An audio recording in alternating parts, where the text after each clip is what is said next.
Buenos días, profesora, compañeros. Hoy les vengo a presentar la dictadura con mi compañero Juan Portilla y mi persona Mariana Peña. Una dictadura es una forma autoritaria del gobierno caracterizado por tener un solo líder o varios grupos reducidos de un líder en una escasa o nula tolerancia hacia el pluralismo político o la libertad de prensa.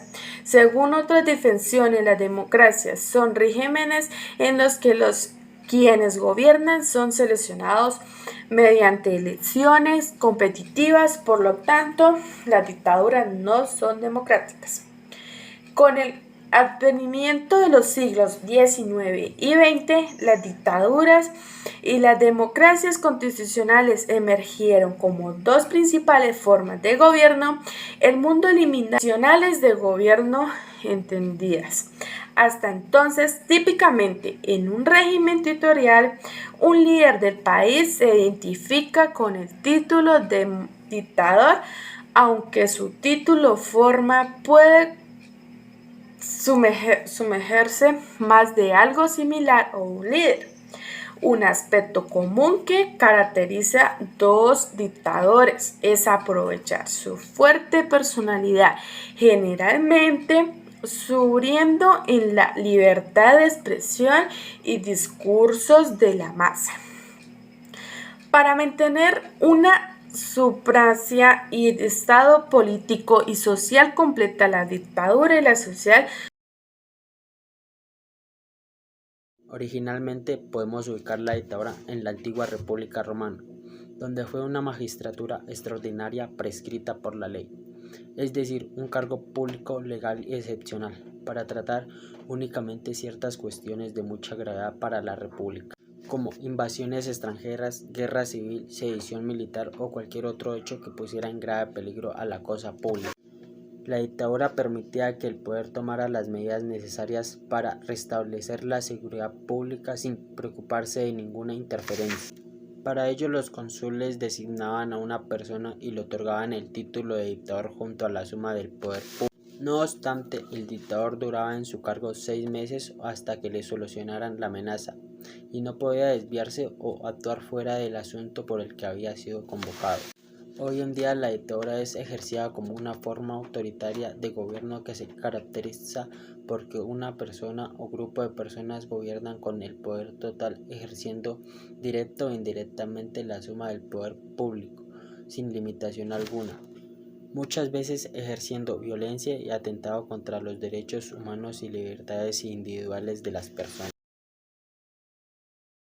La dictadura militar suele originarse como consecuencia de la supervisión del sistema de gobierno vigente hasta entonces a través de un golpe de Estado. Las Fuerzas Armadas pasan a controlar los poderes ejecutivo, legislativos y judicial y a impedir cualquier forma de control democrático. Dictadura constitucional.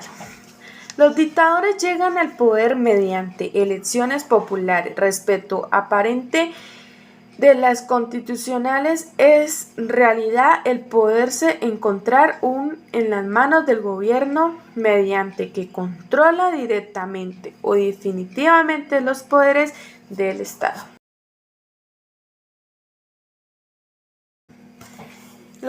Los totalitarismos fueron gobiernos autoritarios que surgen entre las dos guerras mundiales. La Primera Guerra Mundial fue en 1914 a 1918 y la Segunda Guerra en 1939 a 1945.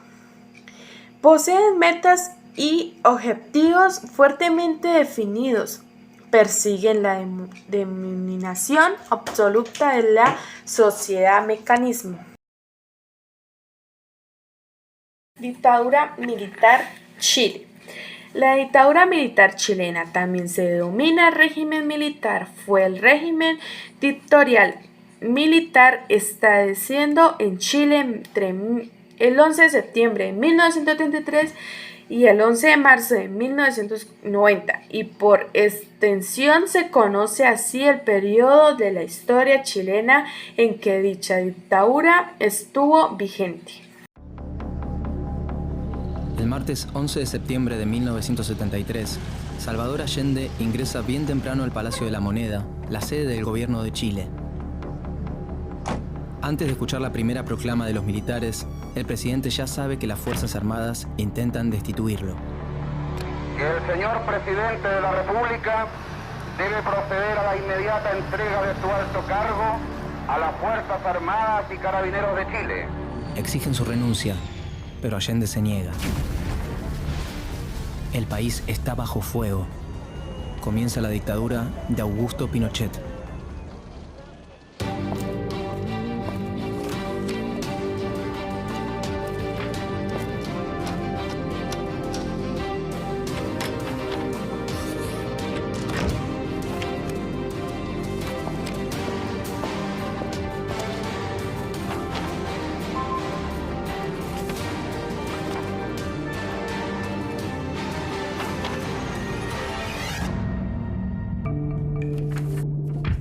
Tres años antes del golpe militar, el 4 de septiembre de 1970, Salvador Allende había ganado las elecciones como candidato de la Unidad Popular, una coalición formada por partidos de izquierda socialistas y comunistas.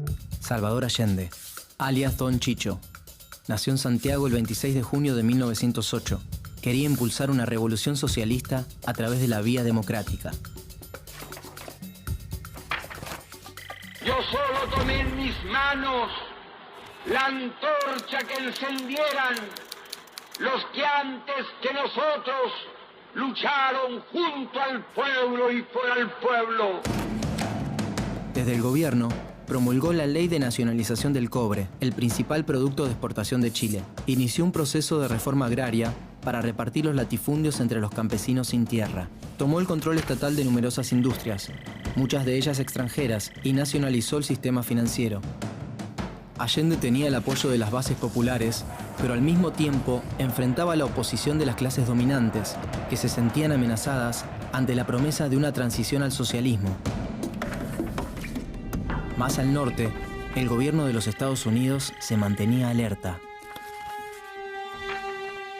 Estados Unidos no estaba dispuesto a tolerar otra experiencia como la Revolución Cubana en el continente, y desde fines de los 60, el Departamento de Estado estadounidense difundió entre las Fuerzas Armadas latinoamericanas la doctrina de seguridad nacional.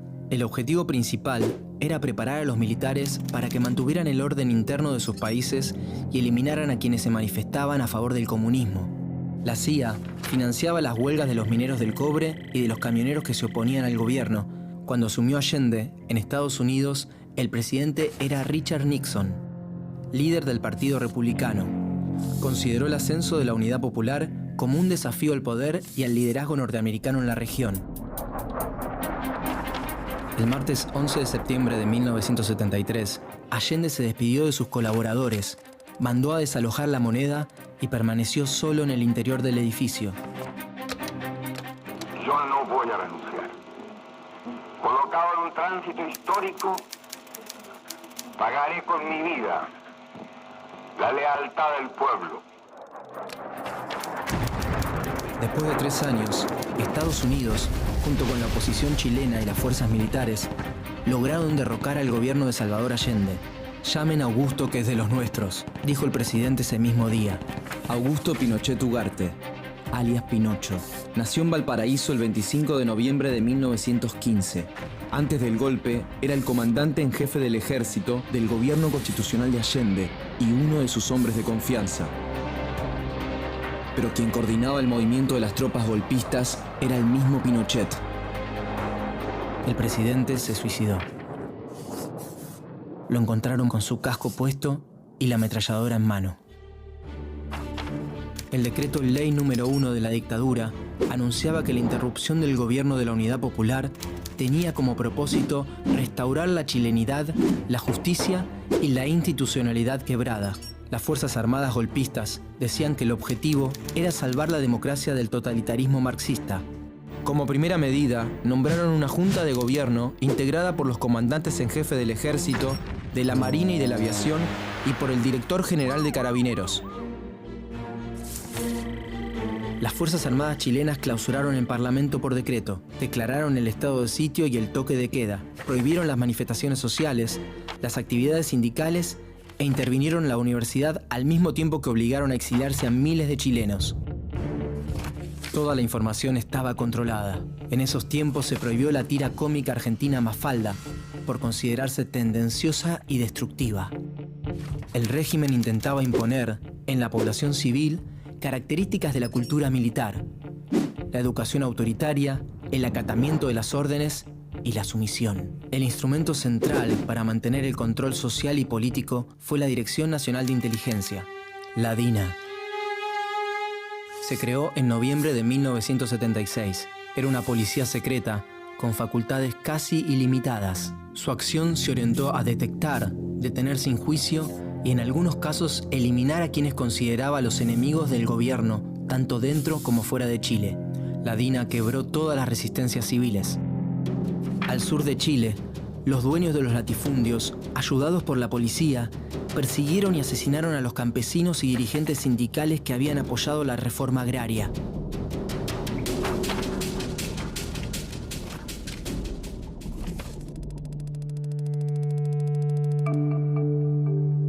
Mientras que en Argentina la cúpula eclesiástica colaboró con las juntas militares, en Chile fue el sector que se opuso con mayor fuerza al autoritarismo. En octubre de 1973, creó el Comité Pro Paz, que defendía a quienes sufrían persecuciones políticas y despidos. Y en 1975 se abrió la Vicaria de la Solidaridad, un refugio y defensa para las víctimas de la DINA. Bajo la excusa de combatir a fuerzas rebeldes organizadas militarmente, el gobierno de facto instaló consejos de guerra en todo el país. Abrieron sumarios a miles de opositores que pasaban por esos tribunales sin recibir ningún tipo de garantía constitucional y eran ejecutados en el acto.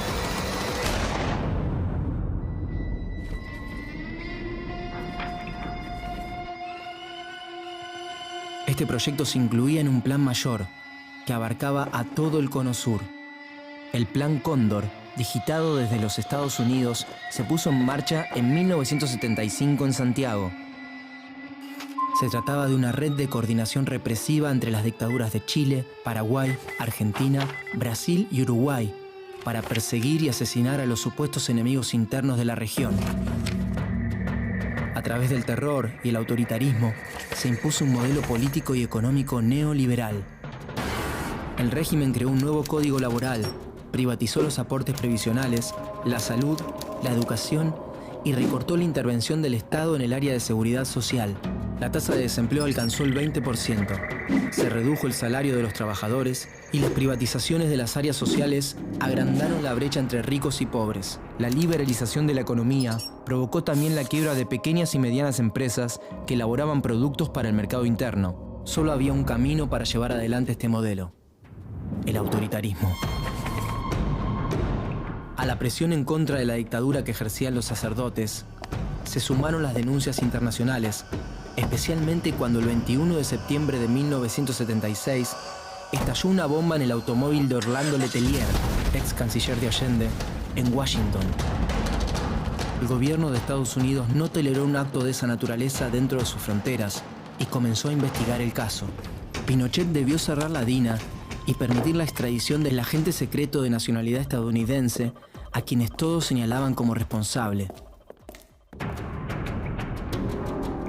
El 4 de enero de 1978, Pinochet buscó legitimar su permanencia en el poder por medio del llamado a una consulta nacional. Quería demostrar el apoyo popular que tenía su gobierno.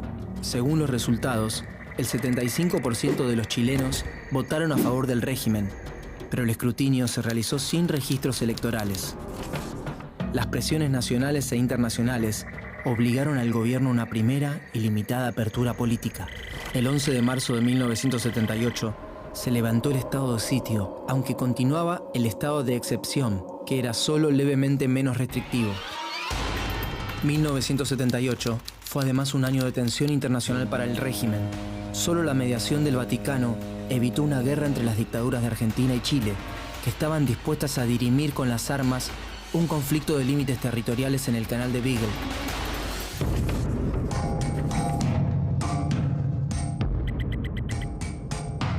Fronteras adentro, las voces disidentes empezaban a oírse por todo el país y comenzó una lenta recomposición de los movimientos sociales. Pinochet diseñó un proyecto de democracia protegida o tutelada por las Fuerzas Armadas para un eventual retorno constitucional. El 10 de agosto de 1980, el presidente anunció la convocatoria a un plebiscito para someter la nueva constitución a la aprobación ciudadana. La oposición política se preparó para el debate, pero el 11 de septiembre, el resultado fue favorable al gobierno por un 67% de los votos. En el inicio de la década de los 80, la dictadura ya había asesinado a 15.000 personas, había 2.200 detenidos, desaparecidos, 164.000 chilenos y chilenas exiliados y más de 150.000 presos en más de 1.000 campos de detención. Casi el 80% de los presos eran obreros y campesinos. Aprobada la Carta Magna de 1980, Pinochet gobernó sin parlamento y con poderes dictatoriales hasta 1989.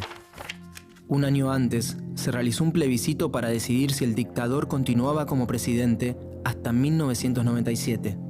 La oposición se unió en la concertación de los partidos por el no. Sin la dictadura, la alegría va a llegar, porque pienso en el futuro, voy a decir que no. El 5 de octubre se llevó a cabo el plebiscito. Después de varias horas, el gobierno reconoció la derrota. El no había triunfado por un 54,71% de los votos contra un 43,01% para el sí. Se iniciaba la transición a la democracia.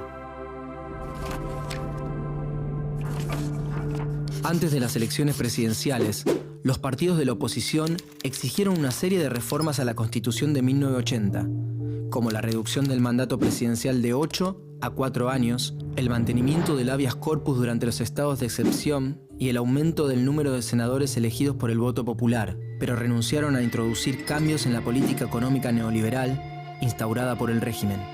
Tampoco se juzgarían o investigarían los crímenes cometidos por las Fuerzas Armadas. El 14 de diciembre de 1989, Patricio Aylwin se convirtió en el primer presidente de la democracia con el 55% de los votos. Pinochet entregó la banda presidencial, pero se mantuvo como comandante en jefe del ejército hasta el 10 de marzo de 1998. Al día siguiente, asumió como senador vitalicio.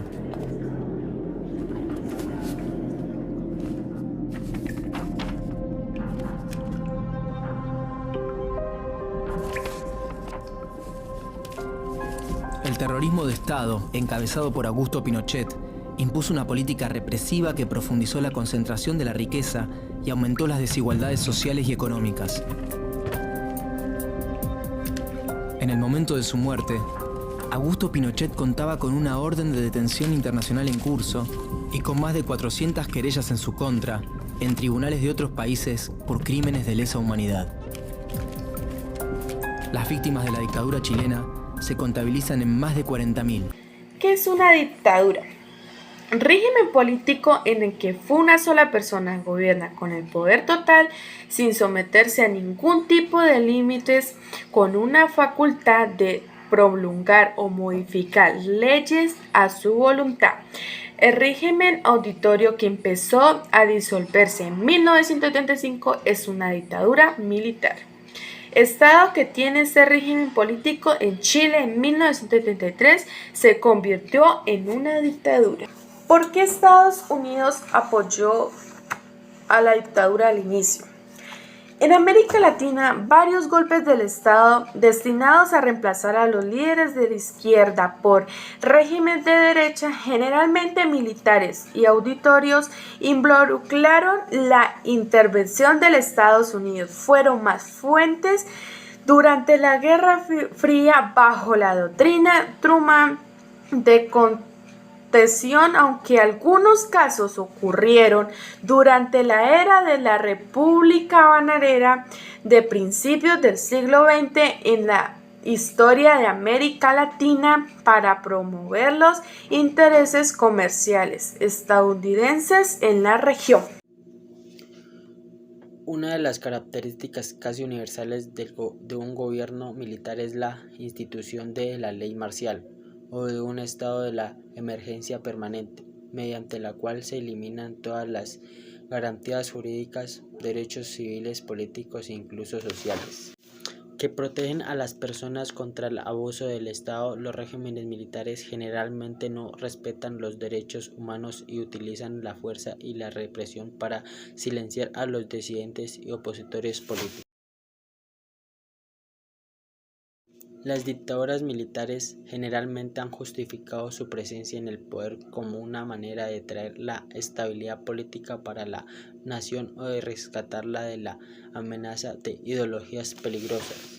Los regímenes militares tienden a retratarse como independientes, como un partido neutral, que proporciona una dirección interina a partidistas en épocas de agitación social, al tiempo que presentan a los políticos civiles como corruptos e ineficaces. 13 de julio de 1953, Colombia fue testigo de cómo por primera vez liberales y conservadores tuvieron un mismo objetivo: Rojas Pinilla, el único dictador colombiano del siglo XX. El Partido Conservador parte de principios de tradición, propiedad privada y catolicismo, a diferencia del Partido Liberal, que privilegia el bien público ante el bien particular. Sin embargo, ambos clamaban una misma solución: General, salve usted la patria.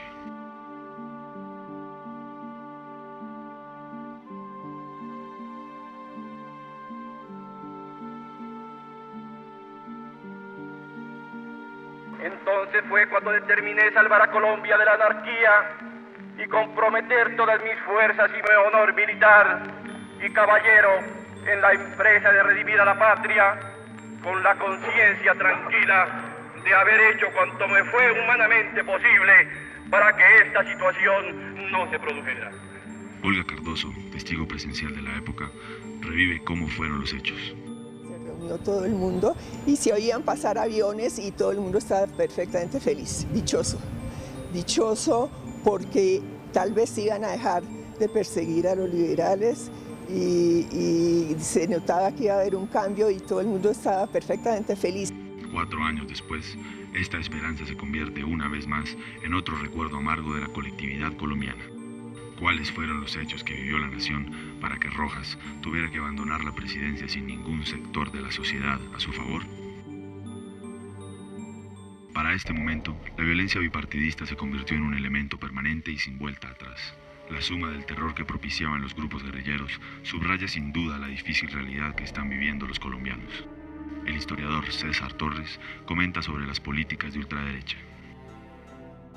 En 1946, Mariano Ospina Pérez llega a ser presidente de la República, luego lo va a suceder Laureano Gómez Castro, y este periodo, que es claramente conservador, es uno en el que la violencia se reactiva o se continúa con métodos diferentes y utilizando armas políticas de variada índole. Por ejemplo, se utilizó a la policía, se utilizó a las Fuerzas Armadas como instrumento para golpear al pueblo y como instrumento de partido. Es decir, las Fuerzas Armadas no eran las Fuerzas Armadas del Estado, sino las Fuerzas Armadas del Partido Conservador. Lo único que sé es que perseguían a los liberales en los púlpitos, eso echaban, eso sí lo vi en algún púlpito, echar contra los liberales en muchas partes, decían que era correcto matar liberales. Estas medidas no solo aumentan la violencia, sino que también dividen al Partido Conservador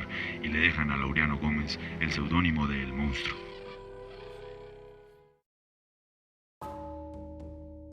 El 13 de junio, el general Rojas Pinilla se dispone a viajar a Estados Unidos para representar a Colombia ante las Naciones Unidas. Mientras tanto, Laureano Gómez se enfrenta a las críticas de su gobierno presidencial.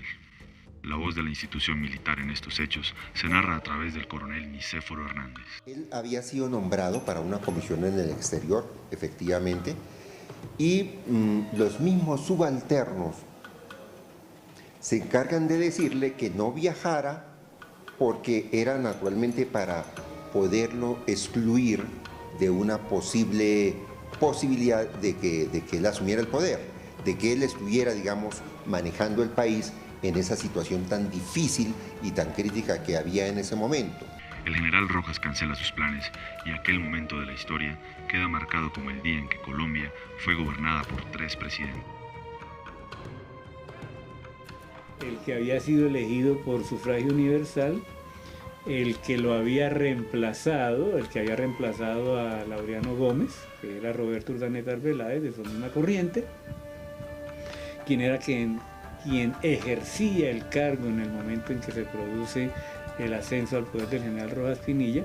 Incluso el general Rojas Pinilla habló con Roberto Urdaneta Arbeláez para decirle: doctor, usted siga con el cargo, siga ejerciendo la presidencia de la República. Y Roberto Urdaneta Arbeláez le dice: no, yo no, en estas condiciones yo no puedo aceptar la presidencia de la República. Y es cuando Rojas Pinilla asciende al poder. La suerte de Colombia está en manos de Rojas Pinilla. Una vez al mando, enuncia la frase que lo hará ser recordado hasta hoy: no más sangre, no más depredaciones en nombre de ningún partido político. Paz, justicia y libertad.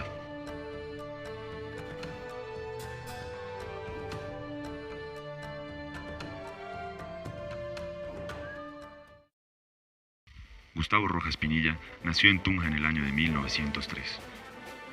Al cumplir 17 años, inicia su formación en la Escuela de Cadetes de Bogotá y continúa sus estudios en Estados Unidos para obtener 10 años más tarde el título en ingeniero civil.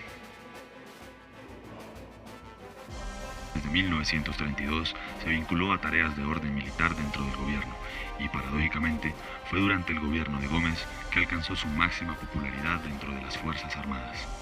El protagonismo de Rojas Pinilla viene de tiempo atrás.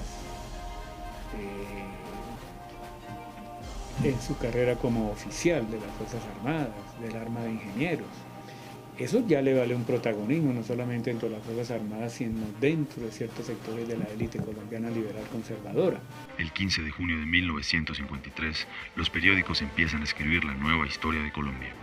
El gobierno del general Rojas Pinilla ha sido legitimado. Rojas cuenta con el apoyo de los expresidentes conservadores Mariano Ospina Pérez y Roberto Urdaneta Arbeláez, y de los políticos Gilberto Alzate Avendaño, Lucio Pavón Núñez y otros que le ofrecen su respaldo. Llegó al poder mediante la situación que se presentó del vacío y la proposición que le hicieron algunos dirigentes políticos en ese momento. Además, naturalmente, del aprecio y del respeto que tenía de sus subalternos, que naturalmente defendieron su posición, porque era una posición muy patriótica, y esa posición patriótica era la que quería toda la nación. Entonces, Rojas Pinilla llega al poder con la anuencia del Partido Liberal, con la Dirección Nacional Liberal de Alfonso López Pumarejo, de Carlos Llera Restrepo y de Eduardo Santos. Eso es fundamental, porque fue un golpe de Estado amparado, sustentado y tutelado por el Partido Liberal, de modo tal que Rojas Pinilla llega en ese momento para calmar los odios entre los colombianos. Humberto Librado, desde el campo de los estudios políticos, nos explica el contexto de Colombia durante los años de Rojas en el poder. Rojas Pinilla en el 53 quiere decir vamos hasta 6 meses. El presidente de la Asamblea Nacional Constituyente, que es Mariano Ospina Pérez, mueve sus fichas. Complacido por sus fuertes alianzas, solo había algo que le faltaba al general Rojas: el amor del pueblo. Esta relación inició fuertemente con la gestión de amnistía a los guerrilleros, que al entregar las armas crearon la esperanza de alcanzar la tranquilidad dentro de la nación. Rojas Pinilla, cuando toma el poder el 13 de junio, una de sus primeras manifestaciones públicas fue la necesidad de que el país cesara en la violencia y que no hubiera más derramamiento de sangre entre los colombianos. Por lo tanto, la bandera principal de su primer año de gobierno fue la desmovilización de las guerrillas. Fue realmente providencial la llegada del general Rojas Pinilla al poder para llevar a cabo estos contactos con las guerrillas y convencerlos de que se entregaran las armas y se sometieran a la justicia. Eso es lo que hace el general Rojas Pinilla, y por esto se va cimentando en poco tiempo la paz en todas las regiones del país en donde existía la violencia. Hincada de consagrar todos mis esfuerzos a crear una atmósfera propicia a la paz, a la justicia y a la concordia colectiva. La paz obtenida mejora la relación de Rojas Pinilla con el pueblo y se termina de consolidar con los beneficios que llegarían gracias a la creación de la Confederación Nacional del Trabajo. Asimismo, para sorpresa de todos los representantes políticos y las élites económicas, Rojas Pinilla decide implementar un impuesto sobre el patrimonio. La obra del Ministerio de Hacienda y de aquellos que pretendían imponer un tipo de modelo económico específico en su propio beneficio no es positivo, el balance no es positivo. Tras un año de gobierno y con más aciertos que desaciertos, el presidente Rojas Pinilla celebra con gran esfuerzo el aniversario de su gobierno militar con la llegada de la televisión al país.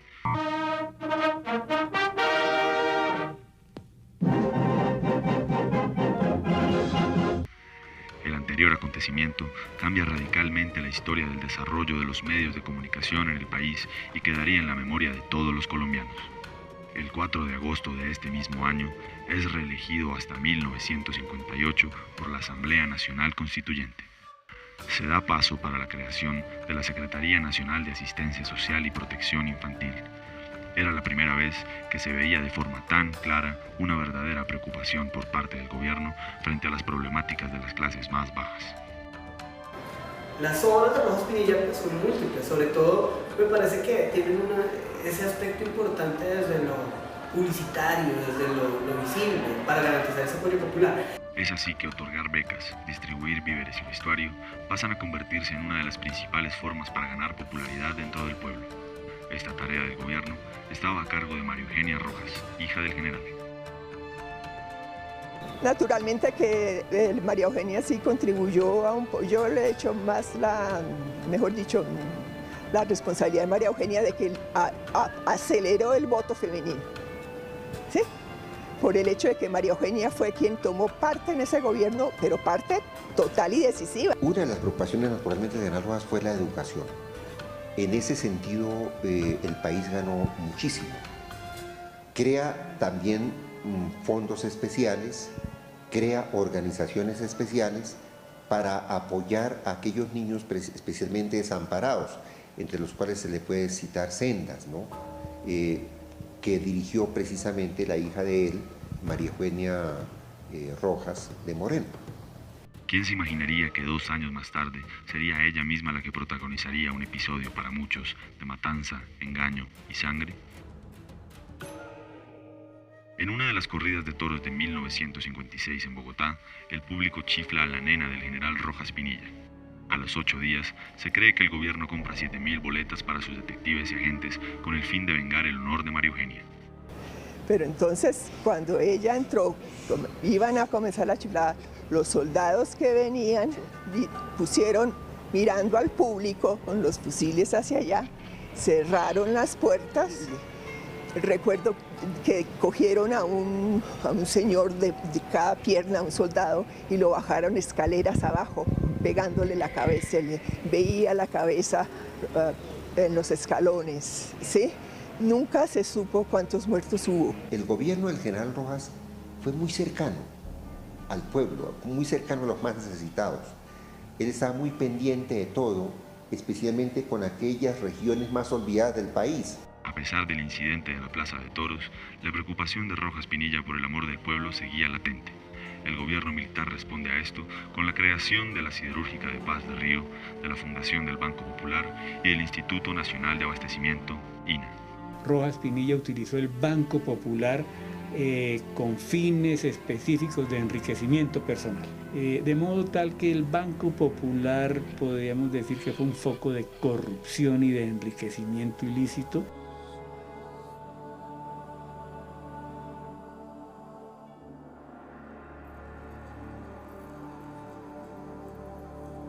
El júbilo colectivo y el deslumbre frente al nuevo juguete que era la televisión dejaron a un lado lo que un mes antes, el 8 de junio de 1954, había sido el primer acto ilegal frente a la sociedad civil. Uriel Gutiérrez fue asesinado por parte del Batallón Colombia durante una marcha de los estudiantes de la Universidad Nacional hacia la Plaza de Bolívar. A mi esposo, el estudiante que estaba al pie de él, cayó herido, lo hirieron en el estómago y cayó. Es que efectivamente hubo esa masacre estudiantil, debido a ella el general Rojas Pinilla y su propio gobierno pierden credibilidad ante la opinión pública, comienza a perderse también el apoyo de la Iglesia Católica, algunos gremios económicos no ven con buena cara el hecho de el rumbo que iba tomando el gobierno de Rojas Pinilla. Los soldados, algunos les dispararon hacia los estudiantes, otros trataron de disparar un poco más alto. Esta patria que hoy vemos resurgir radiante de sus viejas angustias e incorporarse con risueña estampa a una vida de paz y de justicia. Seguro de su respaldo, el general Gustavo Rojas Pinilla da inicio a una serie de reformas políticas y crea el acto legislativo número 6 para excluir al Partido Comunista. Realmente ahí hay que reconocer una cosa, y es que el general Gustavo Rojas Pinilla, pese a su discurso muy populista, no era en absoluto un socialista ni un hombre de izquierda. Un buen soldado y era un gran patriota. Él no pensó tanto en las alianzas políticas y por tal razón incurrió en ese error, que es un error político, no incluir al Partido Liberal en la organización de su gobierno. Se requería realmente, era una exigencia prácticamente de orden nacional, que existiera esa unidad. Y ese tal vez es el gran error de su carrera política. La prensa escrita en Colombia ha sido víctima del estado de sitio. Tanto El Tiempo, El Espectador y El Siglo son censurados y dejan de circular. La censura de prensa se impuso rápidamente luego del año 53. Un gobierno dictatorial y represivo no puede permitir que hayan voces críticas en torno a las medidas gubernamentales, no puede permitir que haya oposición, no pueden permitir la actividad de los estudiantes ni de los sindicalistas. En ese sentido la censura se ejerció. Allí podemos entonces encontrar otra de las razones por las cuales el gobierno fue perdiendo ese apoyo incluso de los sectores populares y de algunos sectores de la élite. También considero que fue un error del general Rojas permitir que se hiciera este tipo de censura, porque en una democracia realmente debe haber total autonomía de prensa, total autonomía de los medios de comunicación, así todas las críticas sean en contra de ese gobierno. Rojas Pinilla se enfrenta a una guerra contra reloj. Debía retirarse del poder, pero se resiste a poner fin a ese capítulo en la historia del país. Como último recurso, decide modificar la Asamblea Nacional Constituyente, obteniendo una nueva reelección hasta 1962. Finalmente, el Partido Conservador, en una unidad no vista desde el gobierno de Gómez, lleva a que tanto Urdaneta como López Pumarejo se opusieran a las obras del general Rojas Pinilla. El malestar político de los conservadores no dio espera, y junto con Lleras Camargo como representante del Partido Liberal, se organiza el Frente Civil, que tiene como objetivo quitar definitivamente a Rojas Pinilla del poder. Ante este ataque, el general Rojas no se queda atrás y decide conformar un nuevo partido político, un partido incluyente y de base social. De modo tal que y sumado a otros hechos como el de las víctimas de la Plaza de Toros y la represión que llevaba a cabo contra los protestantes, contra los sindicatos y contra todo aquello que significara una oposición a su gobierno, van restándole el apoyo del cual él necesitaba para llevar a cabo sus propios proyectos, entre otros el de crear un partido militar. La tercera fuerza fue muy importante, el movimiento de la NAPO fue muy importante, sobre todo porque recogía esas iniciativas que no estaban específicamente planteadas entre libres conservadores. Sin embargo, el aspecto de su participación y su capacidad política, por lo menos para acceder al poder, pues fue limitada. Los primeros días de mayo de 1957 pasarían a la historia teñidos de inconformidad hacia el gobierno por parte de todas las esferas. La aprobación de una segunda reelección llevó a que la Iglesia retirara públicamente cualquier tipo de vinculación con el gobierno. Creo que por lo menos en Bogotá el pueblo al principio estuvo feliz cuando se hizo el trato con los guerrilleros, ¿sí? Pero después ya no. Después el pueblo, por lo menos en Bogotá, lo que a mí concierne, el pueblo estaba aterrorizado. paz que había sido buscada con la amnistía de los grupos guerrilleros hacía 4 años, se sepulta cuando los exlíderes de estos fueron asesinados por el gobierno. Estos hechos y protestas en distintas zonas del país activan un efecto dominó que se había empezado a construir 2 años atrás, dejando a su paso parálisis económica, bancos cerrados y crisis industrial. Hay también un deterioro en los precios del café y eso hace que haya una reducción importante de los recursos, pero son elementos que empiezan a considerarse, igual como lo que ocurre en la Plaza de Toros. Realmente todo eso de los bancos, el banco lo consiguió que cerraran los bancos Alberto Lleras, eso fue totalmente político. Mejor dicho, él fue el que organizó toda esa parte política que tuvo total respaldo de la ciudadanía. Tras 5 días de infierno, el 10 de mayo de 1957 se convertiría para el general Gustavo Rojas Pinilla en el fin de su mandato presidencial. Tenemos una junta militar, los militares tienen esa capacidad de mantenerse un poco al margen de la guerra entre liberales y conservadores. El general Rojas Pinilla era una persona muy humana. Él no quiso permanecer más en el poder para no ver derramar sangre inocente. A las 4 de la mañana llegó una llamada diciendo que había renunciado y la gente enloqueció y empezó a salir a esa hora. Nunca he visto en mi vida una cosa parecida o igual a ese día. Los principales centros urbanos celebran el fin de lo que habría de conocerse como la única dictadura del siglo XX en Colombia. Los ataques contra edificios públicos y figuras del gobierno ratifican el inconformismo del pueblo colombiano, que ese día creyó haber ganado. Sin embargo, lo que nunca se imaginaron fue que todo desembocaría en el Frente Nacional, que sin duda es el periodo más oscuro de la historia democrática colombiana. El gobierno del general Rojas Pinilla pasó por encima del Estado de Derecho, fue autoritario, fue un gobierno, podemos decir que un gobierno personalista y que gobernaba según sus propios intereses. Por eso la pacificación no se logra. Creo que no hubo ninguna participación de la ciudadanía, fue una cosa totalmente cerrada, política, no participó nadie, él se nombró la Asamblea Constituyente y se eligió un nuevo presidente. Era, además de una persona muy preparada, muy interesada, digamos, en mantenerse al tanto de todos los conocimientos que existían en la época, él se destaca y descuella mucho en los cargos que va a desarrollar. A veces parece que hay una gran contienda, pero son los mismos, digamos, en un juego político, y es cómo se reparten esto que llamamos el poder político. Hoy, Gustavo Rojas es al mismo tiempo la televisión y la Plaza de Toros. También es un dictador, un maravilloso presidente vanguardista y un gobierno militar. Ese es Rojas Pinilla, un enigma lleno de historias.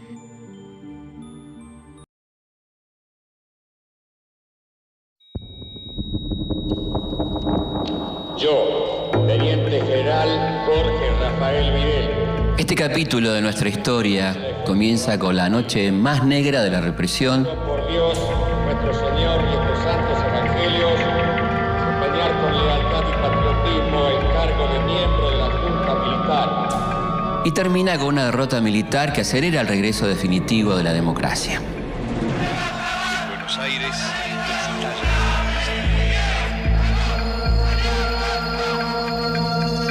Pero antes hagamos un pequeño repaso, recorramos un poco la línea de tiempo. Después de años de proscripción y exilio, el 23 de septiembre de 1973, Juan Domingo Perón llega por tercera vez a la presidencia de la Argentina. Mucho trabajo que hay que realizar, pero si los argentinos me ayudan, será mucho más fácil y más corta la tarea.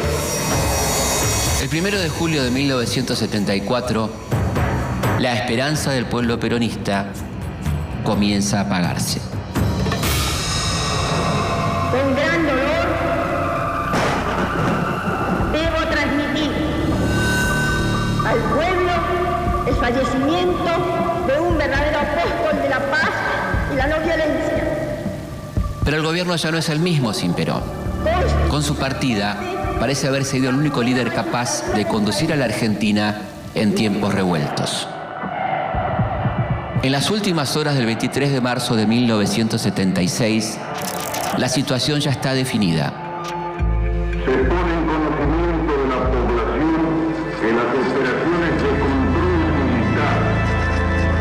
comienzan los años del proceso de reorganización nacional. Se desarrollan conforme a los planes previstos.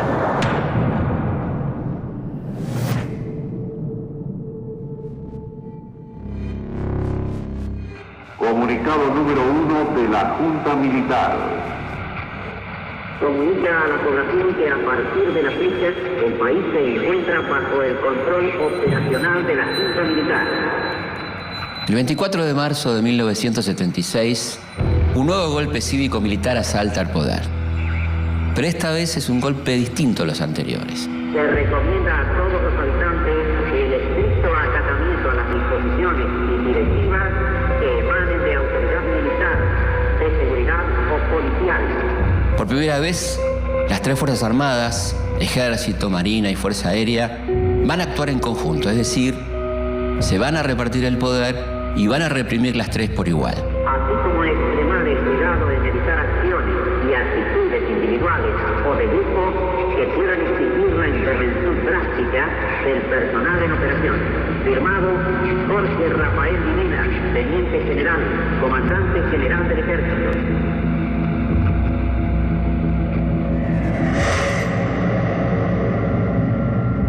El golpe es un final casi anunciado para el gobierno de Isabel Perón, que desde hace un año está totalmente hackeado por la crisis política y económica.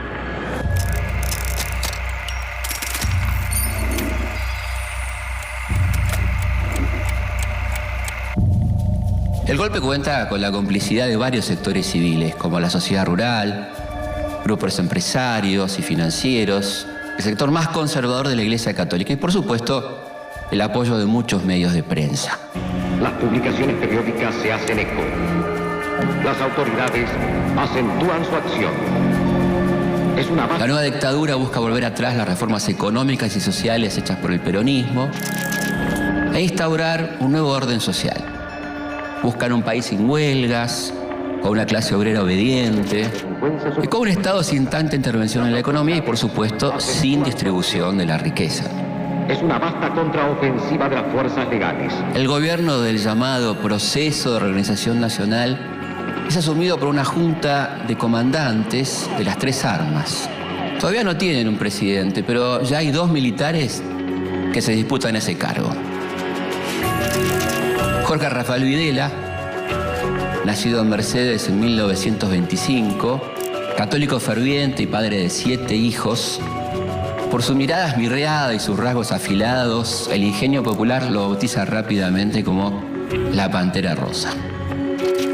Videla, junto con Roberto Viola, pertenecen al llamado sector liberal de la dictadura, que supuestamente busca una salida democrática. A diferencia de Viola, Videla no tiene demasiado carisma ni ideas políticas propias.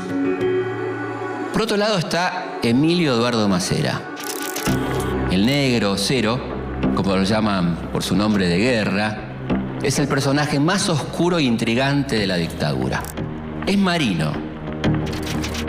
Un arma, recordemos, rabiosamente antiperonista.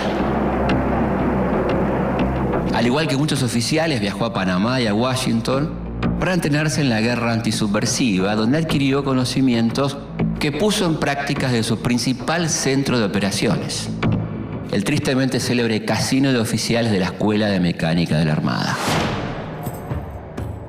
Prestará juramento como presidente de la Nación Argentina ante los integrantes de la Junta Militar. Yo, Teniente General Jorge Rafael Videla.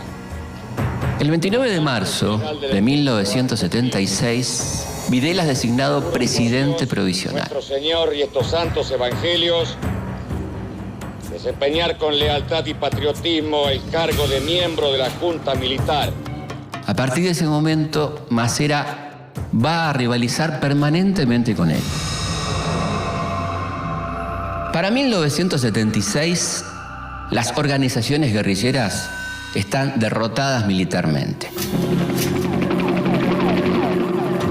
El operativo Independencia y el fracaso de la toma del batallón Domingo Viejo Bueno de Montechingolo fueron un golpe mortal para el ERP. mientras que muchos de los cuadros activos de Montoneros están librados a su suerte. Pero la nueva dictadura va a usar la lucha antisubversiva como excusa para disciplinar a la sociedad a sangre y fuego.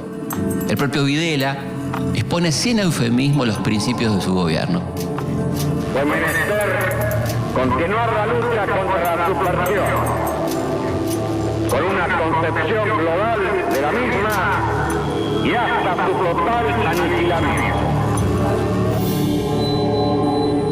Es por estos días que la palabra subversivo se extiende a todo aquel que no esté de acuerdo con la dictadura, como por ejemplo estudiantes, trabajadores, artistas, sindicalistas. Volvimos a sentirnos argentinos en un marco de seguridad.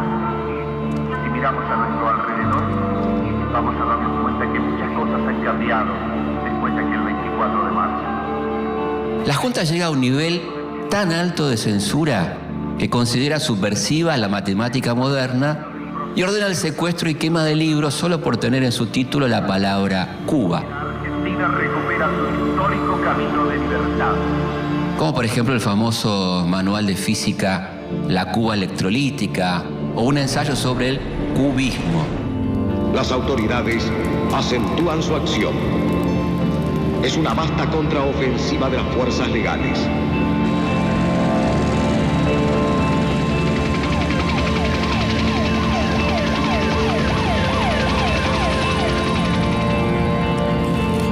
El horror ha quedado atrás. La sociedad argentina pasó una durísima prueba. Ha llegado el momento de ganar la paz. Para ese momento, Chile, Uruguay, Paraguay y Bolivia también se encuentran bajo dictaduras militares, cuyos oficiales fueron entrenados por comandos norteamericanos y franceses. Comme toujours, les termes du problème sont primo, l'adversaire, secondo, les moyens de le détruire. Este entrenamiento incluye la instalación de campos de concentración clandestinos, donde se secuestra y tortura a los detenidos. Antes del 24 de marzo de 1976, el desencuentro y los intereses de sector fomentaban el desorden y la anarquía. Usted lo vivió. Recuerde y compare. Para llevar adelante este plan, la Junta Militar divide el país en distintas zonas, subzonas y áreas. En las principales guarniciones militares, comisarías y edificios de las Fuerzas Armadas se montan centros clandestinos de detención, con salas de tortura y amplios espacios para alojar a los cientos de secuestrados que ingresan todos los días a la feroz maquinaria represiva.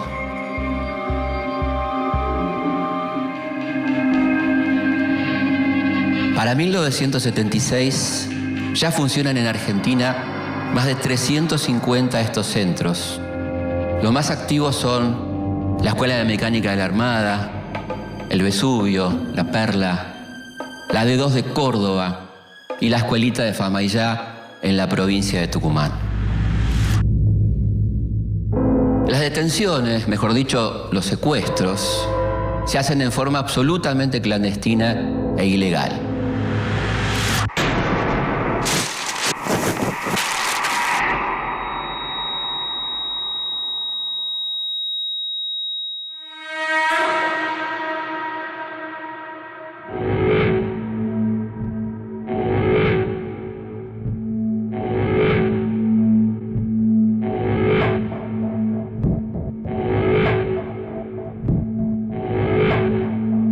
Grupos de tareas secuestran a los presuntos subversivos en sus hogares, lugares de trabajo o en la misma calle, muchas veces a plena luz del día.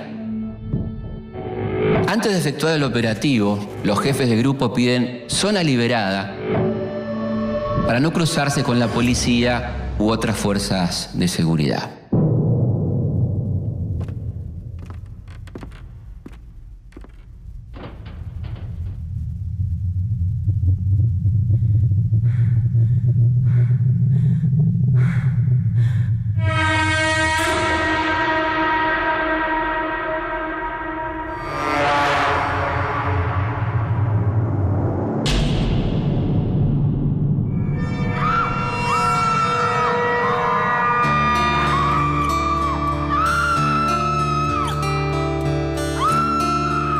Una vez secuestrado al detenido desaparecido, es llevado a uno de los tantos centros clandestinos de detención, donde se lo tortura durante horas.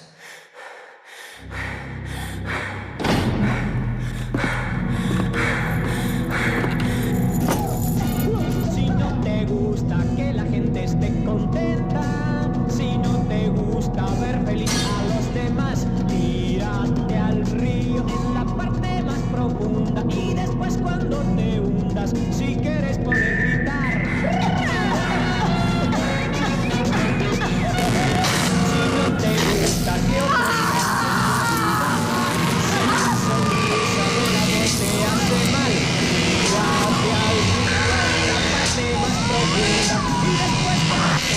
Si quieres poder gritar.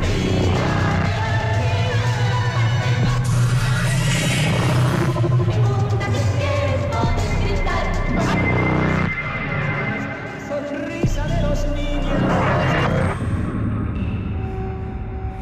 No importa que el detenido sea anciano, discapacitado o una mujer embarazada. El fin de estos interrogatorios es obtener los nombres de otros supuestos subversivos, que también van a ser secuestrados y torturados.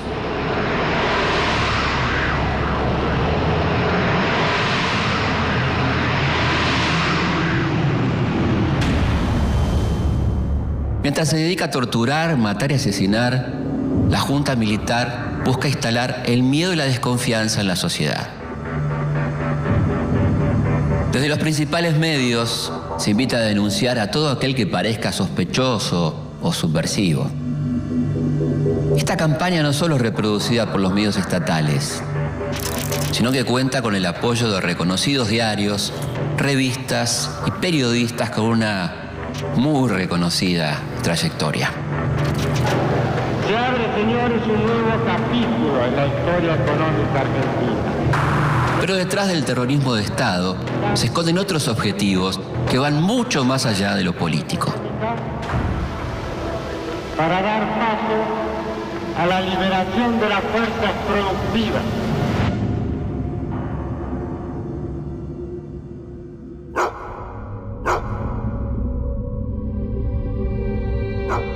Las Fuerzas Armadas inician el proceso de reorganización de la República. Y ya con la responsabilidad del poder político en sus manos, la ofensiva se torna más integral, más eficaz. A partir de marzo de 1976, la Junta Militar despliega un aparato de represión feroz. Y la Fuerza Aérea y la Armada, que ya conocían en carne propia las heridas de esta guerra impúdica, acentúan su participación militar y contribuyen con su heroísmo a la derrota del enemigo. El país está bajo un estricto estado de sitio. En las calles los secuestros y las detenciones se realizan a plena luz del día. Todas las reuniones públicas están prohibidas. La cultura atraviesa un periodo de oscuridad. Nuestros mejores actores, directores, músicos y escritores están censurados. Muchos se van al exilio y en algunos casos también son secuestrados y asesinados. Ni al cine se puede ir, ya que las buenas películas están totalmente mutiladas o directamente prohibidas. Y las salas están saturadas de comedias familiares que elogian el accionar de las Fuerzas Armadas. De las cosas del pasado, no todas han sido mejor. Por eso hay que tener en memoria y jamás regresar al dolor. La dictadura asalta el poder con la excusa de combatir la subversión. Pero detrás hay un plan económico muy claro. Comerciar con todos los países y proyectar nuestra singularidad como Estado soberano, sin desvirtuaciones extremistas o demagógicas. Desde antes del golpe, se viene reuniendo un grupo de economistas liberales que se hacen llamar el Grupo Perrot. ¿Pero quién es Perrot? Jaime Perrot es un abogado e intelectual que oficia como líder de este grupo que busca reestructurar la economía argentina. Uno de los miembros de este grupo es designado por Videla como nuevo ministro de Economía. José Alfredo Martínez Dios es un abogado y economista proveniente de una antigua familia tradicional. Su tío tatarabuelo fue traficante de esclavos, colaboró con los invasores ingleses y apoyó al virrey Cisneros durante la Revolución de Mayo. Su abuelo José Toribio fue el fundador de la sociedad rural. Joe, como le dicen sus amigos de la alta sociedad, es miembro del Safari Club Internacional. El día que Videla lo llama para asumir como ministro, Joe está cazando leones y elefantes en Kenia, en África.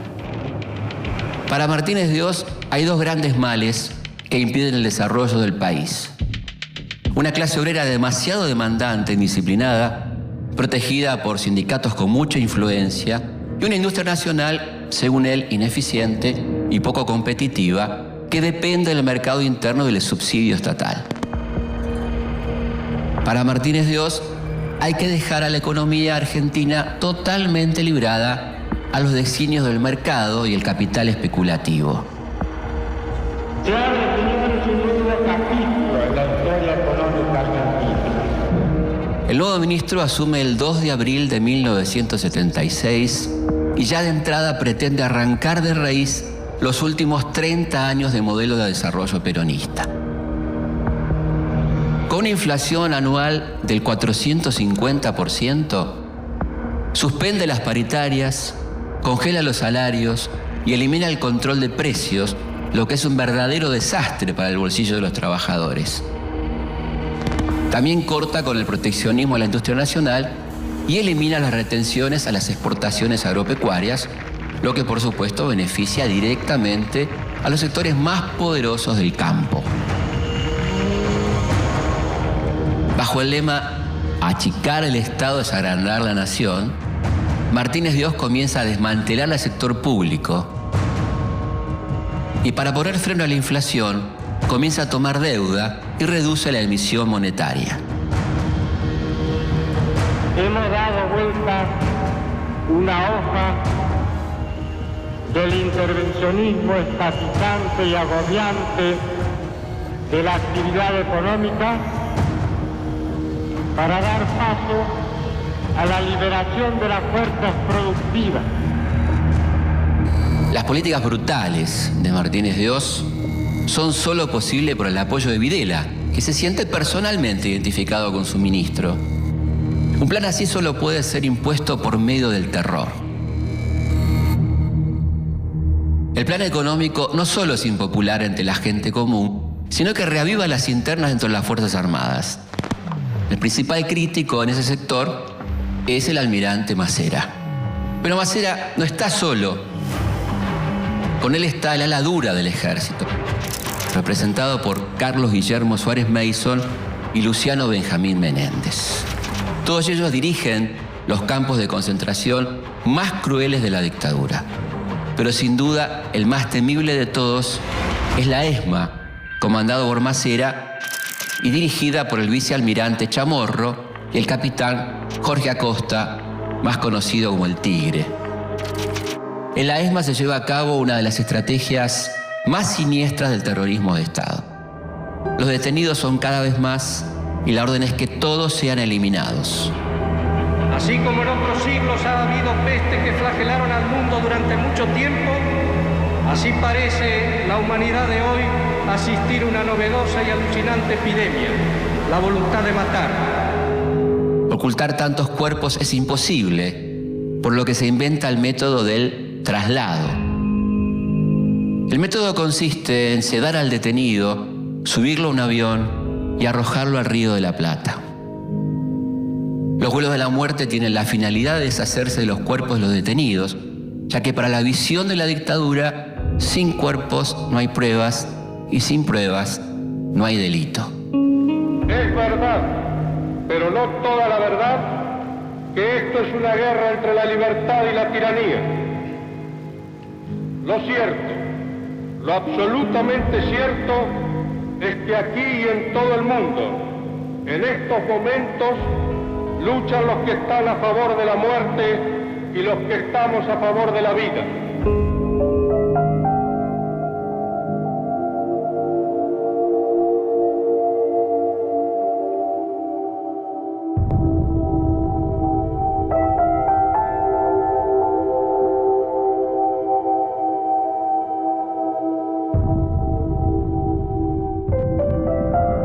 pesar del terror y la represión, un grupo de civiles empieza a romper con el silencio y la impunidad.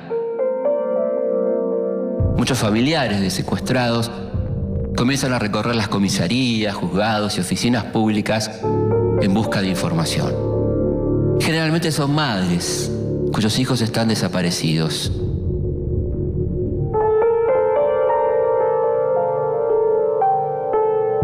Algunas no solo buscan a sus hijos.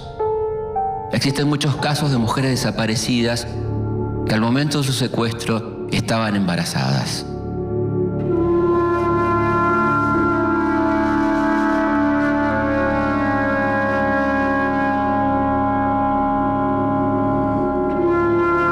Lo que no saben estas madres es que en muchos centros clandestinos de detención hay maternidades clandestinas, donde las secuestradas dan a luz y sus hijos son apropiados por los mismos represores o entregados a familias cercanas a los militares.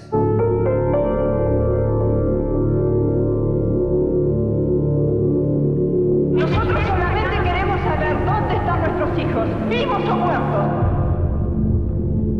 No sabemos si están enfermos, si tienen frío, si tienen hambre. Pronto la búsqueda individual se convierte en colectiva. Mi hija estaba embarazada de 5 meses cuando se la llevaron. Mi nieto tiene que haber nacido en agosto del año pasado. El 30 de abril de 1977, distintas madres de desaparecidos se encuentran espontáneamente en la Plaza de Mayo. ¿Qué pasa, señora? Queremos nuestros hijos, que nos digan dónde están, por lo menos. Mi hijo hoy hace 15 meses. ¿Dónde están los bebés? Queremos saber dónde están. No que los liberen. ¿Por qué no nos dicen a nosotros? Vamos, señores, circulando, por favor, vamos circulando. Como las reuniones están prohibidas, las madres comienzan a moverse en círculos alrededor de la pirámide, que así nacen las rondas de las madres de Plaza de Mayo. Yo le digo, si estas madres se hubieran preocupado por sus hijos de la misma forma que se preocupan hoy, no estarían lamentando la desaparición de sus hijos. El reclamo de los familiares de los desaparecidos comienza a inquietar a los militares, sobre todo porque comienzan a recibir la atención de periodistas extranjeros. Por eso les rogamos a ustedes, son nuestra última esperanza. Por favor, ayúdennos, por favor, son nuestra última esperanza. El gobierno dice que ustedes son mentirosas. ¿Nosotros somos mentirosas? ¿Qué? ¿Estamos mintiendo de que los hijos desaparecieron? Está todo comprobado. En el Palacio de Justicia están todos los testimonios. En el Ministerio de... Tal es el caso del diario Buenos Aires Herald, el diario de la comunidad británica argentina. El Herald es uno de los pocos medios que toca el tema de los desaparecidos. El estar escrito en inglés y contar con la protección de la embajada británica le da cierta inmunidad. En la Argentina de Videla, la verdad solo puede leerse en otro idioma. Pero mientras sea desaparecido, no puede tener ningún tratamiento especial. Es un incógnito, es un desaparecido.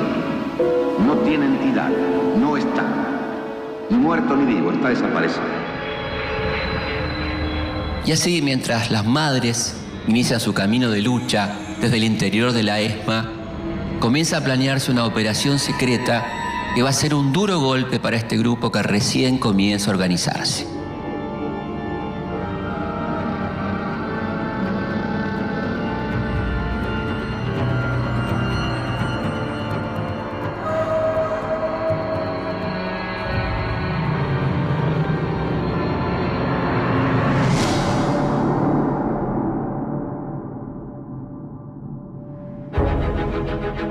Para mediados de 1977, la imagen de la dictadura comienza a resquebrajarse. Martínez de Horno termina de controlar la inflación que alcanza un 400% anual. En Estados Unidos, el nuevo presidente demócrata, Jimmy Carter, condena la violación de los derechos humanos y presiona al gobierno de Videla para que regularice su situación.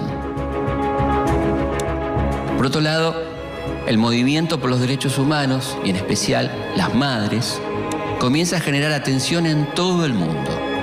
A esto se suman las denuncias que hacen los cientos de argentinos exiliados.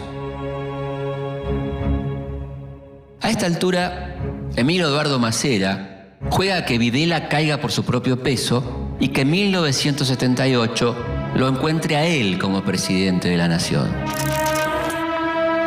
Masera tiene dos ases en la manga. En París instala una oficina de inteligencia a la que llama Centro Piloto, desde donde hace tareas de inteligencia sobre las actividades de los exiliados.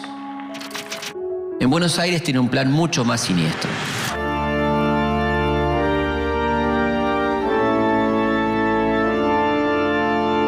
Un joven oficial de la Armada es elegido para infiltrarse en las rondas de las Madres de Plaza de Mayo.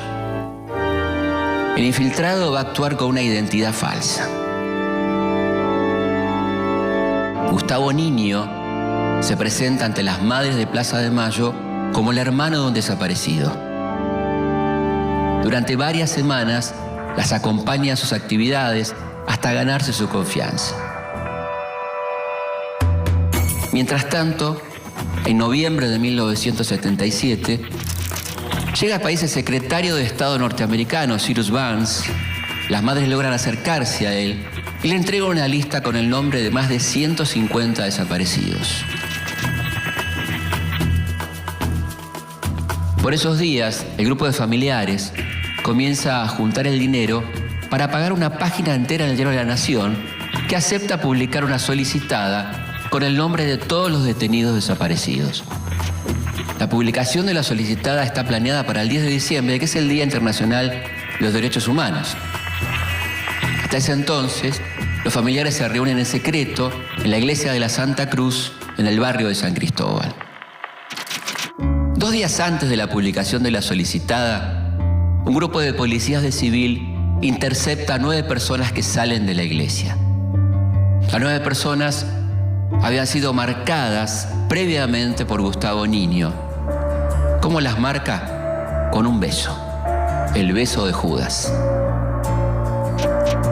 El 10 de diciembre, mientras va a comprar el diario para ver la solicitada, Azucena Villaflor, una de las fundadoras de Madres de Plaza de Mayo, que habían forjado una relación de amistad con Gustavo Niño, es secuestrada en plena calle. La infiltración de Gustavo Niño produce un total de 12 secuestros que son enviados a la ESMA, donde son torturados y más tarde arrojados vivos al Río de la Plata. Gustavo Niño no es otro que el teniente Alfredo Ignacio Astiz, alias El Cuervo, Ángel o Rubio. Astiz es un marino de alma, entrenado en los Estados Unidos en la lucha antisubversiva, integra el grupo operativo permanente de la ESMA. Astiz generalmente es asignado a los operativos de secuestro, la mayoría de las veces de mujeres indefensas, como la estudiante sueca Dagmar Hagelin o las monjas francesas. Pero esta no va a ser la única actuación deshonrosa del teniente Astiz. Todavía le resta protagonizar uno de sus actos más cobardes.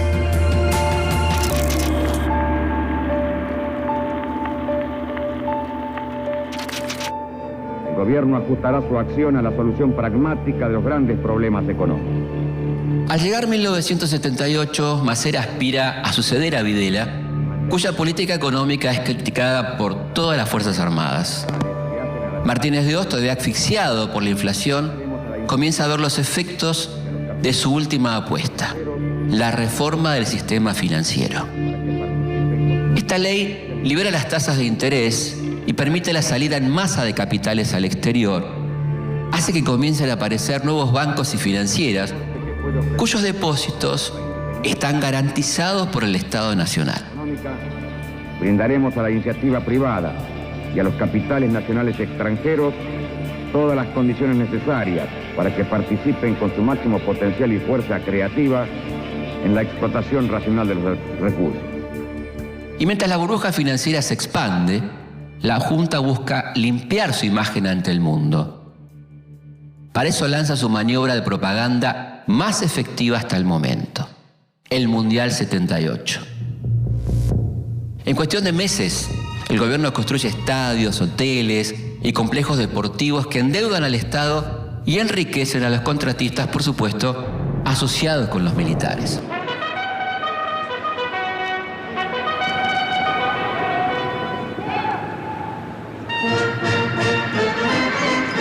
Acompañados por los medios de comunicación, los militares despliegan un arsenal propagandístico para construir la imagen de una Argentina en orden, con un clima de fiesta, alejada del terror que denuncian los organismos de derechos humanos. Es la verdadera manifestación de un país que recibe al mundo rápidamente, con el orden y disciplina de la conciencia y accionar, una palabra se dibuja en el campo de fuego. Argentina 78. Con el triunfo de la selección, los argentinos vuelven a las calles. El grito de Argentina y el flamear de millones de banderas nos sirvió para descubrir que éramos y somos uno. La dictadura utiliza la alegría deportiva a su favor y exhibe las manifestaciones como señales de apoyo a su gobierno. Mundial 78. Una muestra de lo que los argentinos somos capaces de hacer. Argentina. Voluntad de los argentinos.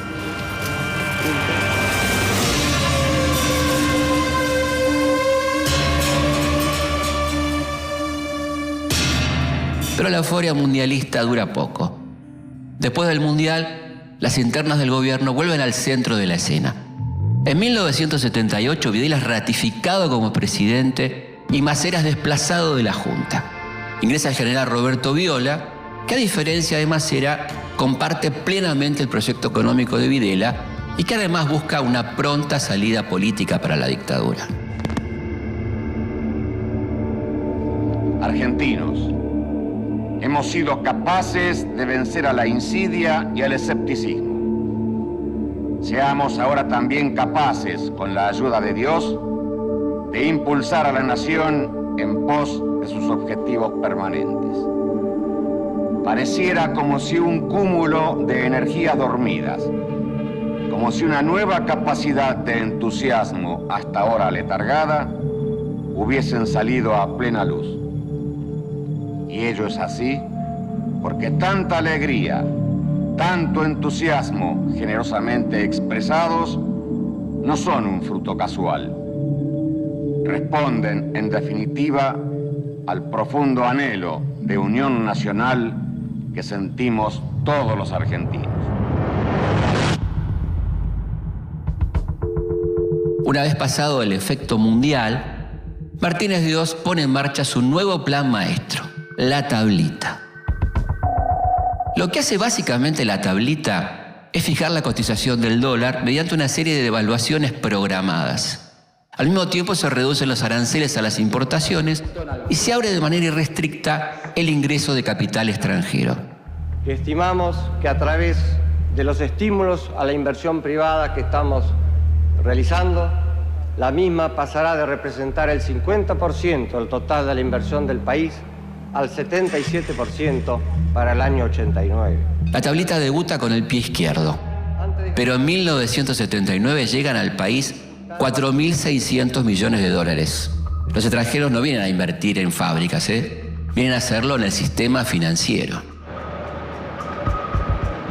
Comienza así un mecanismo perverso que va a hacer un daño terrible a la economía argentina, la famosa bicicleta financiera. Los capitales llegan al país, acumulan intereses en cientos de bancos y financieras que se abrieron en esos meses y vuelven a fugarse al exterior. Sin embargo, el precio del dólar genera un amplio consenso en la clase media que se dedica a comprar productos importados.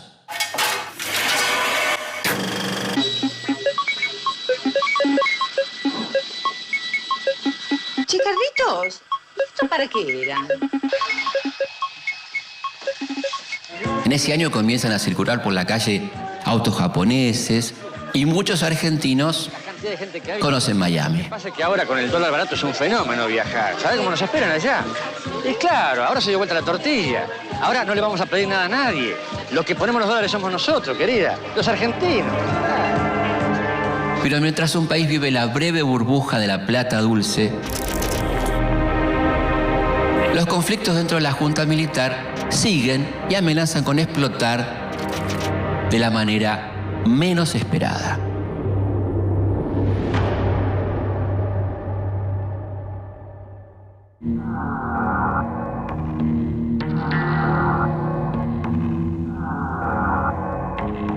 Para 1979, el gobierno militar todavía goza de los efectos de la burbuja financiera y del dólar barato.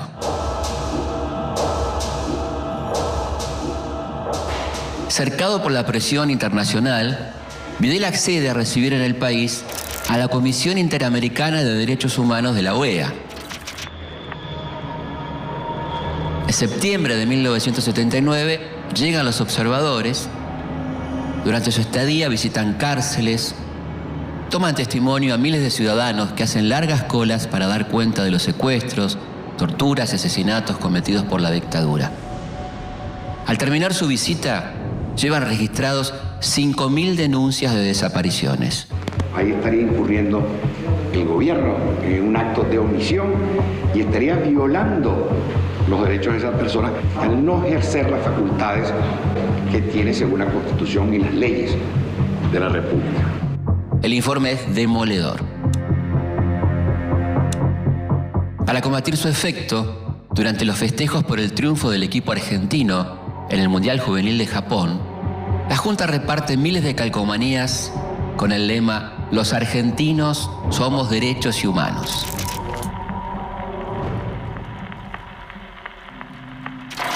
A esta altura, en todo el mundo, se habla de los desaparecidos argentinos. Los años que van de 1979 a 1982 son de una gran intensidad. La Argentina sostiene el principio indeclinable de la división bioceánica. Para desviar el tema de los desaparecidos, el gobierno vive un viejo conflicto limítrofe que casi nos lleva a una guerra con Chile. La Argentina en el Atlántico y Chile en el Pacífico. Que se soluciona a último momento gracias a la intervención del Papa. Adolfo Pérez Esquivel debe venir al podio para recibir la diploma Nobel y la medalla de oro. En 1980, Adolfo Pérez Esquivel, un miembro del Movimiento Argentino por los Derechos Humanos, recibe el Premio Nobel de la Paz, lo que significa otro golpe durísimo para la dictadura. En este caminar junto a mis hermanos los pobres, los que son perseguidos, los que tienen hambre y sed de justicia, los que padecen por causa de la opresión. Es por todos ellos que estoy aquí. Mientras tanto, Masera, desplazado del poder, lanza su proyecto político propio, el Partido por la Democracia Social, que es apoyado por su diario, Convicción, un proyecto de prensa sostenido con trabajo esclavo de periodistas, fotógrafos y diagramadores que permanecen detenidos dentro de la ESMA. Para 1981, la burbuja financiera de Martínez de Oz estalla y deja como saldo una crisis de enormes dimensiones. Martínez de Oz arrastra consigo a Videla y en su lugar asume Roberto Viola, referente máximo del ala liberal de la dictadura. Viola pretende quedarse en el poder hasta 1985. Pero tiene que hacerse cargo de una crisis económica descomunal. Doctor Sigó, otras críticas señalan de que el problema de la devaluación va a traer un aumento considerable en los precios, ¿o no? Yo creo que un impacto sobre precios es obvio. Su ministro de Economía, Lorenzo Sigó, no solo no puede controlarla, sino que la empeora. Sin embargo, el desgaste de la dictadura y la apertura generada por Viola hace que la sociedad argentina empiece a salir de un letargo de casi 5 años. ¿Qué lo preocupa a usted? El país, señor. La situación. ¿Usted no? En medio de este clima, los principales partidos forman la multipartidaria, un acuerdo político que exige el retorno a la democracia y la pronta llamada a elecciones. Esto desencadena un fenómeno muy particular. En diciembre de 1981, el sector duro del ejército da un golpe dentro del golpe, es decir, desaloja del poder a Viola y coloca en la presidencia a uno de sus hombres. En el Día de la Patria, buenos días. Leopoldo Fortunato Galtieri es un militar duro. Por su elevada estatura, sus ojos claros y su fluido contacto con la Casa Blanca, se siente un general norteamericano. Galtieri llega a la presidencia con la intención de levantar la imagen del ejército. Para eso comienza a planear acciones militares a gran escala. Si así lo hiciere, Dios y la patria me lo demanden. Para congraciarse con la administración Reagan, el presidente ofrece el servicio de los represores en países como Nicaragua, Honduras, El Salvador y Guatemala. A todo esto, el 30 de marzo de 1982 se produce la más importante movilización obrera hecha contra la dictadura. Miles de trabajadores marchan a la Plaza de Mayo bajo la consigna paz, pan y trabajo. La marcha es ferozmente reprimida. Galtieri necesita recuperar el apoyo de la población y para eso pone en marcha su estrategia bélica más arriesgada. Compatriotas, hemos recuperado, sin rencores, pero con la firmeza que las circunstancias exigen, las islas australes que integran por legítimo derecho el patrimonio nacional. El 2 de abril de 1982, las tropas de la Armada Argentina llegan hasta Puerto Stanley. Tras un breve combate, toman el control del lugar. Hoy, 2 de abril, recién hemos comenzado con nuestra actitud. Después de 150 años de ocupación, la bandera argentina vuelve a flamear en las Islas Malvinas.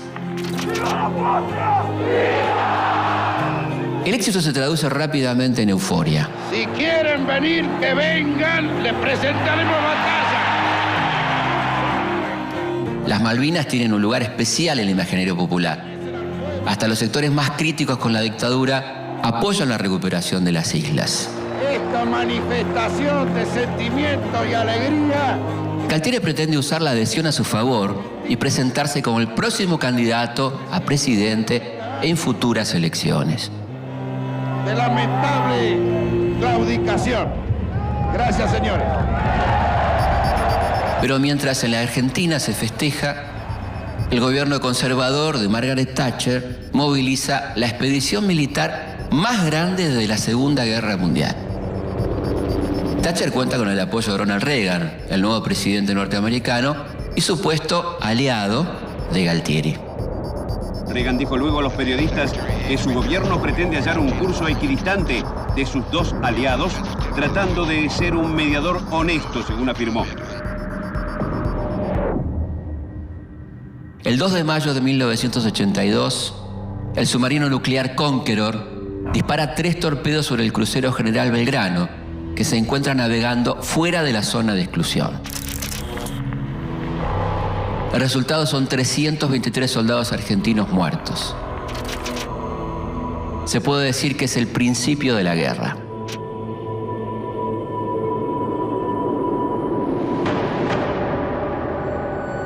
Pronto la superioridad bélica y la experiencia de combate de los británicos comienza a hacer estragos en la tropa argentina, que a pesar de su poco entrenamiento y su inferioridad de recursos defiende sus posiciones con un valor que sorprende a sus propios enemigos. Al igual que durante el Mundial de Fútbol, el sentimiento nacional vuelve a ser manipulado. Con noticias muchas veces falsas, los medios de comunicación construyen una guerra victoriosa muy distinta a lo que pasa en la realidad. Quiero decir que son flores que nos pueden ayudar a ganar esa guerra. Hasta así ayudamos, con esa flor también estamos ayudando a ganar esta guerra que tenemos que ganar. Salga a la calle, busque una de las alcancías, véngase hasta Argentina Televisora Color, haga algo. Conmovidos por la labor heroica de los soldados, el país entero se moviliza y desde el gobierno se organizan colectas solidarias para enviarles víveres y hasta dinero que nunca llegan a destino.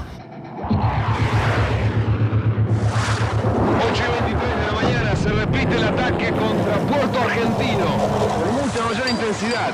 Ahora el tiroteo es mucho más intenso y se ve que además otro de los blancos es el mercante argentino que está en la bahía. Después de más de 40 días de intenso combate, las tropas británicas recuperan el control de las islas. El 14 de junio de 1982, el comando argentino se rinde. Para ese momento, 649 argentinos habían muerto en combate. Pero esta no es la peor herida. A lo largo de los años, cientos de excombatientes se van a quitar la vida por los traumas que les dejó la guerra.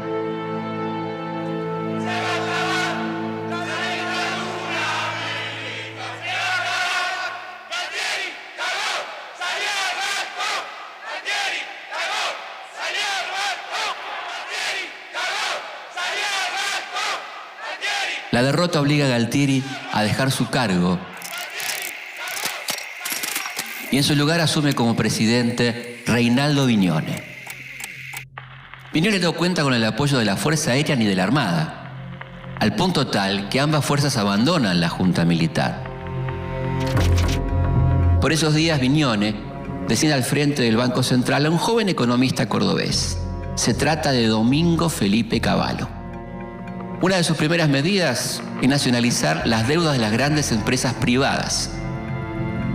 El apoyo popular conseguido al comienzo de la guerra se evapora rápidamente. En las calles se puede palpar el cambio de clima. El 16 de diciembre de 1982, casi 100.000 personas asisten a la Marcha por la Democracia convocada por la multipartidaria. La respuesta del gobierno es la represión. Pero hay una realidad que Vignone no puede ignorar. Es así que en los últimos días de 1982 anuncia el llamado a elecciones. La fecha elegida para los comicios es el 30 de octubre del año siguiente. Después de 7 años de represión y silencio, la política vuelve a las calles. Los militares aprovechan la situación para intentar su última jugada. En los primeros meses de 1983, Vignone decreta la destrucción de todos los archivos que existen sobre el secuestro, la tortura y la desaparición de personas. No podemos fallarle más a nuestro pueblo. El último fracaso nos llevó a este periodo tremendo de la historia argentina. El tema sobre juzgar o no a los militares se vuelve una de las principales discusiones de campaña y va torciendo la balanza a favor del candidato radical Raúl Alfonsín. Vinieron a decirnos que traían la paz y nos metieron en la guerra y en una represión atroz e ilegal. Pocos días antes de las elecciones, el gobierno dicta la ley 22.924, que establece una amnistía para todos los miembros de las Fuerzas Armadas que participaron en la represión ilegal.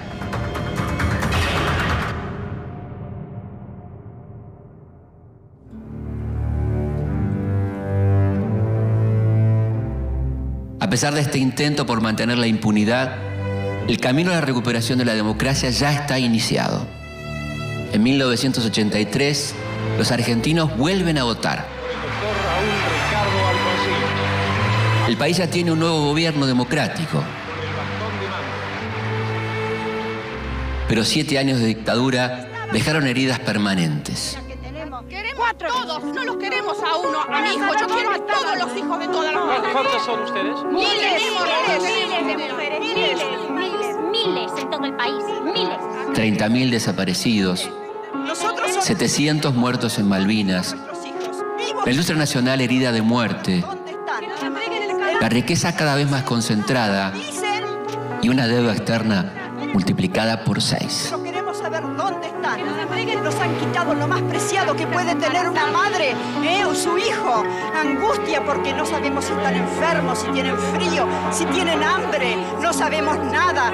Y desesperación, Señor, porque ya no sabemos a quién recurrir. Es por eso que podemos decir que los años de la dictadura fueron la noche más negra de nuestra historia. Muchas de sus consecuencias las vamos a terminar de ver 25 años después.